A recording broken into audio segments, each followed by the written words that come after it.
কই তুই বলি ইলেকশন খেলাবি?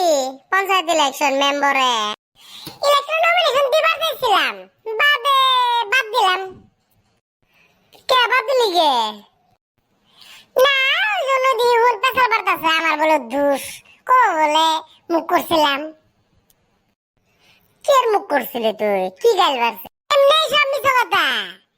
তার মানে যেটা বোঝা গেছে না, মেম্বার যদি একবার দাঁড়াইলি তুই যদি খালি একদম পাট খেতে হাঁকছ তো তাও ওরেও দোষ। চুল যদি লাগা ফুটো করে কাটছ ওরেও দোষ।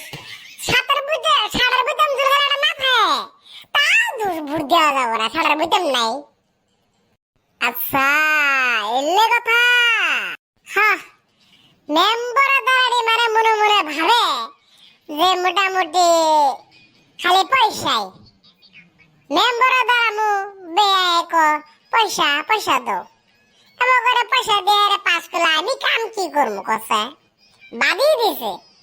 মেম্বার আমার দাঁড়াবার দরকার নাই, মাইসে দাঁড়াবো, আমি ভোট দিব। 1 টাকা কেউ কাছ থেকে নেবো না, সুন্দর করে ভোট দিব।